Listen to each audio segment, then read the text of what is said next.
なぜ役所の手続きはあんなに遅いのか。私たちの税金は本当に効率的に使われているのか。あなたは日々そんな疑問や不満を感じていませんか。今回は現役公務員たちが公害を固く禁じられている役所の裏側を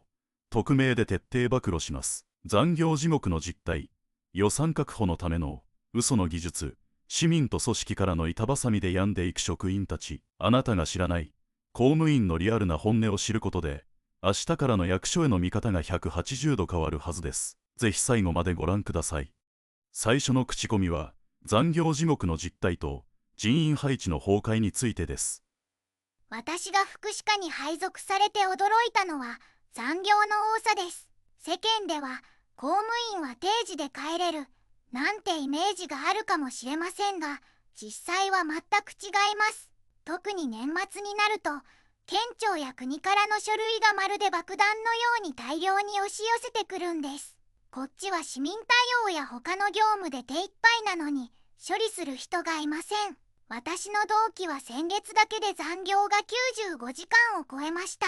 もちろん超過勤務手当は出ますが、体が持ちません。一方で、同じフロアでも定時で帰れる部署があるんです。同じ公務員なのに、ある部署は毎日深夜まで残業、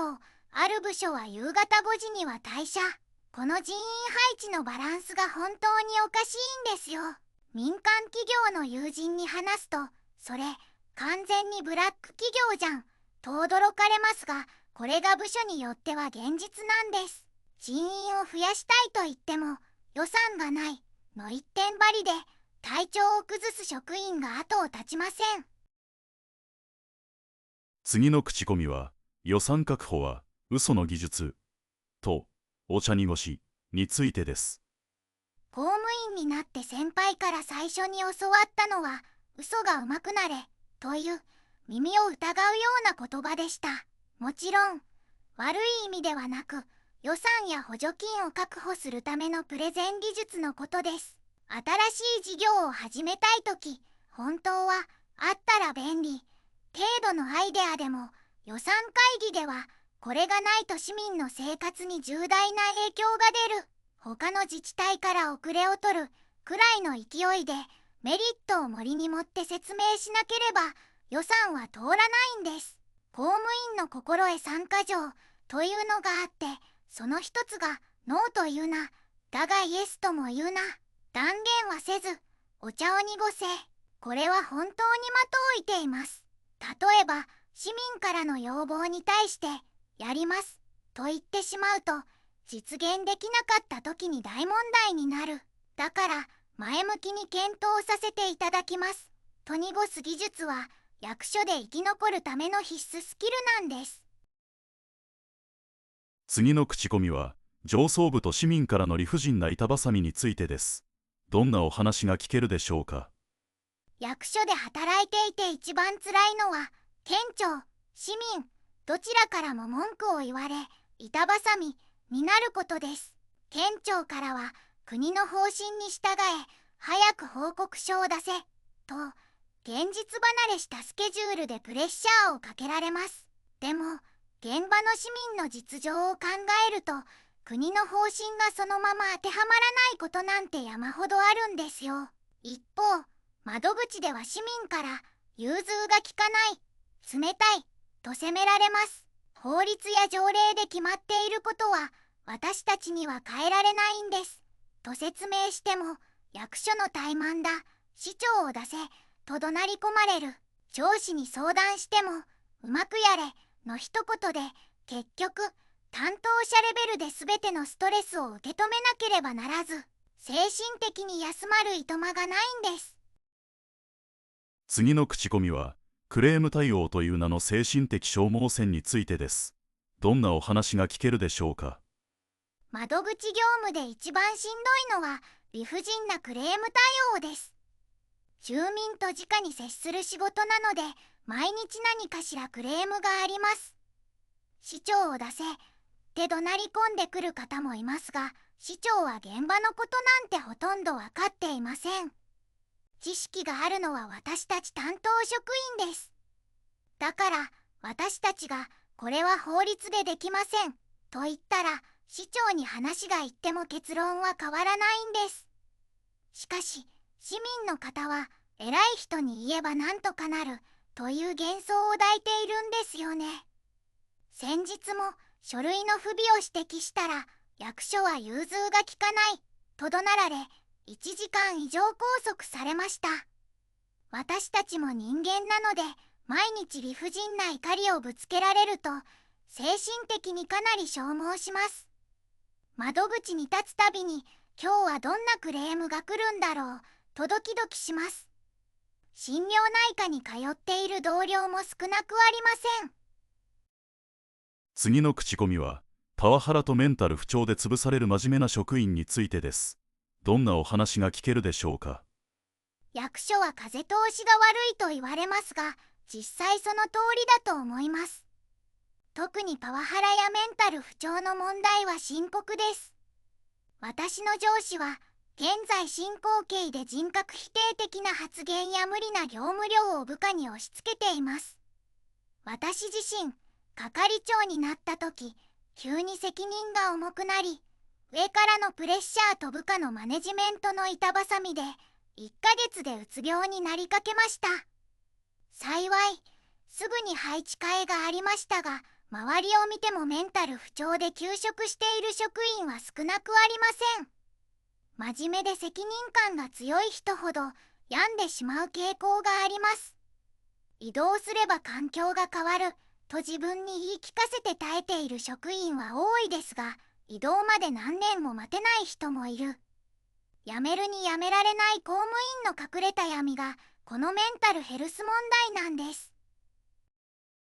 残業95時間、予算のための嘘、精神的消耗戦、現役公務員の生々しい告白に驚かれたかもしれません。私たちが感じる役所の非効率さや冷たい対応の裏側には、こうした職員たちの苦悩が隠されています。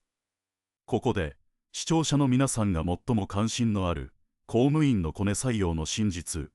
と、事務職なのに死体回収をさせられる現実についてさらに深掘りしていきます。まずは事務職なのに犬猫の死体回収をする現実についてです。事務職で入庁したのにまさか犬猫の死体回収をやるとは思いませんでした。道路で動物が死んでいるという通報があると現場に行って回収するんです。初めて現場に行った時、正直吐きそうでした。でも誰かがやらなければいけない仕事なんです。市民からはありがとうと言われますが、こんな業務があるなんて面接では誰も教えてくれませんでした。他にも台風の時は土のう袋を運んだり、選挙の時は投票所の設営をしたり、事務職という言葉からイメージする仕事とは全く違います。パソコンに向かって書類作成するだけが仕事だと思っていたら大間違いです。法律や条例に沿った制度作りもあれば、税金や補助金の計算、そしてこうした想定外の雑務もあります。誰でもできる仕事なんて言われますが、実際は知識も体力も必要な仕事なんです。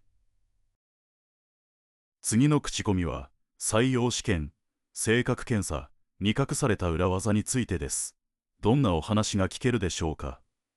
採用試験の裏話をお教えします。公務員試験のマークシート式の性格検査では絶対に本当の自分を書いてはいけません。人事委員会にいる知人から聞いた話ですが、性格検査で協調性がない、ストレスに弱いといった罰が3個以上あると確実に不採用になるそうです。だから採用する側が喜ぶような理想の人物像を演じてチェックを入れることが重要なんです。私も受験した時、協調性がある、ストレスに強い、前向きに取り組めるといった模範解答を意識して回答しました。面接も同じです。この自治体に住むのは当然という意識を持ち、試験の2週間前にはその自治体の時事ネタを調べておくこと。採用試験は自分を偽ることも技術の一つです。次の口コミは、公務員のコネの真実についてです。どんなお話が聞けるでしょうか。公務員はコネがないと入れないという噂をよく聞きますが、今のご時世、大規模な自治体ではほとんどありません。実際、うちの市では私が採用面接を担当しましたが、部長の息子が3回受験してやっと合格しました。親が管理職でも落ちるんです。採用試験は公平に行われていますよ。ただし、田舎の村役場など採用人数が2、3人という小規模な自治体では完全にゼロとは言い切れないのが正直なところです。でも仮にコネがあったとしても採用枠すべてがコネで埋まることはありません。コネがない人たちの方が圧倒的に多く採用されます。私が採用面接を担当して感じるのは、コネを気にするよりしっかり勉強して面接対策をする方がよほど重要だということです。優秀な人が選ばれているという事実は間違いありません。次の口コミは、昇進・出世の実態と年功序列の壁についてです。どんなお話が聞けるでしょうか。公務員の昇進は、普通にちゃんと仕事をしていれば少しずつ昇給していきます。係長くらいまでは、よほど問題がない限り誰でもなれると思います。ただ、管理職レベルからは話が違います。課長、部長となると、誰でもなれるわけではありません。昔は、大卒で酒が強くてタバコを吸う人が出世する、なんて言われていましたが、今はそういう時代ではありませんが、上司との関係性や運も絡んできます。給与面では、階級が変わらなければ年間5000円から1万円ずつ昇給します。承認試験に落ち続けて、ずっと平社員のままという人もいます。公務員は年功序列の文化が根強く、若手がどんなに優秀でも、ベテランの意見が優先されることが多く、この壁を破るのは非常に難しいと感じています。最後は、役所の風通しの悪さと人間関係の闇についてです。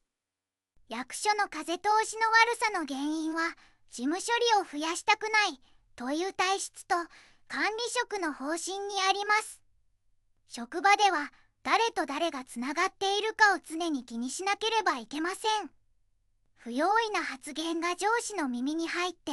面倒なことになるケースが多々あるからです。そのため先輩からは、あまり口を聞くな、よく幹を見極めろと教わりました。同僚の中には昼休みにずっと寝ている人もいます。もう諦めてしまったんでしょうね。改善提案をしても前例がないという理由で却下されたり、やる気のある人ほど潰されやすい職場だと感じます。多くの職員は異動で環境が変わることを唯一の希望として耐えているのが現実です。いかがでしたか。残業地獄、予算のための嘘、そして理不尽な板挟み。現役公務員たちのリアルな本音は、私たちが抱いていた安定のイメージとはかけ離れたものでした。役所の非効率さや冷たい対応の裏側には、プレッシャーに耐えながら市民のために頑張っている職員たちの苦悩があったのです。公務員という仕事は安定と引き換えに多大なストレスと理不尽を背負う仕事です。もし周りの方が公務員を目指しているなら、この現実を伝え、覚悟を持たせてあげてください。この動画が公務員の実態を理解し、彼らへの見方を変えるきっかけになれば幸いです。次回もさらに深いテーマでお届けしますので、チャンネル登録と高評価をよろしくお願いします。